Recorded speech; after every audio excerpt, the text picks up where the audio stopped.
Swastiastu. Perkenalkan, nama saya Nimade Wirapatni, absen 32 dari kelas 11 MIPA 4. Di sini saya akan mempresentasikan tentang pahlawan Indonesia bernama Chairul Saleh. Chairul Saleh, gelar Ratu Padukurajo, adalah seorang yang pernah menjabat sebagai Wakil Perdana Menteri, Menteri, dan Ketua MPRS antara tahun 1957 sampai 1966. Ia juga menelurkan ide negara kepulauan dengan batas teritorial 12 mil laut yang disahkan pada 13 Desember 1157. Atas dasar-dasarnya, Chairul Saleh dianugerahi pangkat Jenderal TNI Kehormatan. Chairul Saleh lahir pada tanggal 13 September 1916 di Sawah Lunto, Sulawesi Barat. Ia merupakan anak tunggal dari seorang dokter bernama Ahmad Saleh yang pernah dicalonkan menjadi anggota Volksrat dan Subaidah binti Ahmad Marzuki. Pada usia 2 tahun, orang tuanya bercerai dan ia dibawa pulang oleh sang ibu ke Lubuk Jantan, Lintau, Tanah Datar. Karena ibunya sakit, Chairul diasuh oleh pamannya yang bernama Sulaiman Raja Mudo hingga berumur 4 tahun. Sesudah itu, ayahnya membawa Chairul ke Medan menyekolahkannya di sekolah rakyat.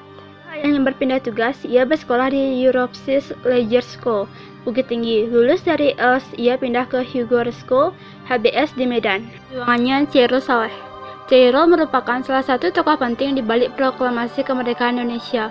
Bersama Soekarni, Wikana, dan pemuda lainnya, dari Menteng 31, ia menculik Soekarno dan Hatta dalam peristiwa Rengas Dengklok.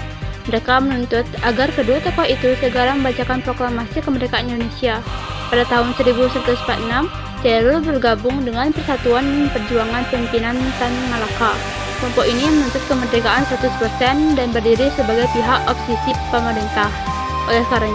Oleh karenanya, pada tanggal 17 Maret 1946, beberapa tokoh kelompok ini ditangkap, termasuk diantaranya Chairul.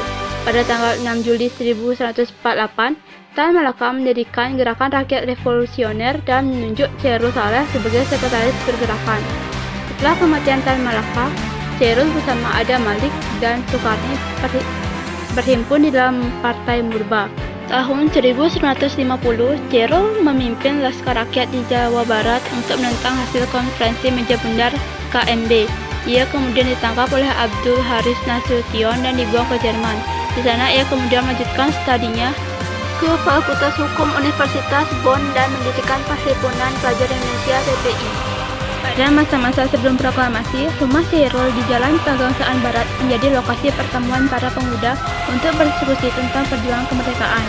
Untuk menghindari kecurigaan Jepang, tempat tersebut disamarkan jadi tempat latihan silat. Bahkan, mereka mengundang 2 pelatih silat untuk memperkuat penyamaran ini. Kemudian, pada tanggal 12 Juli 1945, Chairul terpilih sebagai Ketua Komite Van Ektik. Semenjak jadi ketua, ia sering merencanakan situasi dan siasat untuk merebut kuasa Jepang. Pada tanggal 14 Agustus 1945, Jepang menyerah kepada sekutu dengan pengumuman oleh Clement Attlee dan Harry S. Truman. Pada Jepang melakukan kapitulasi yang diikuti pidato oleh Hirohito yang menyatakan bahwa Jepang mengakhiri perlawanan. Setelah pengumuman tersebut, pada jam 10 pagi, kelompok pemuda melakukan rapat di Taman Ismail Marzuki yang merupakan sebuah kebun binatang saat itu. Mereka mencapai beberapa keputusan penting. 1. Pemuda siap berjuang sampai titik darah penghabisan. 2. Persatuan total dari semua unsur dalam masyarakat. 3. Siap menjalani latihan secara intensif untuk membela tanah air. Langkah lanjutan yang dilakukan oleh para pemuda adalah mengadakan rapat di sebuah ruangan lembaga bakteriologi di Pegasaan Timur, Jakarta yang sekarang menjadi Fakultas Kesehatan Masyarakat Universitas Indonesia. Pada tanggal 15 Agustus 1945, di jam 8 malam, rapat ini menghasilkan beberapa keputusan yang dipimpin oleh Chairul. 1. Mendesak Soekarno-Hatta untuk memproklamasikan kemerdekaan Indonesia hari itu juga. 2. Menunjuk Wikana, Darwis Karimudin, dan Subadio untuk menemui Soekarno-Hatta dan menyampaikan keputusan rapat. Namun dengan catatan, kemerdekaan tidak diproklamasikan melalui Panitia Persiapan Kemerdekaan Indonesia atau PPKI. 3.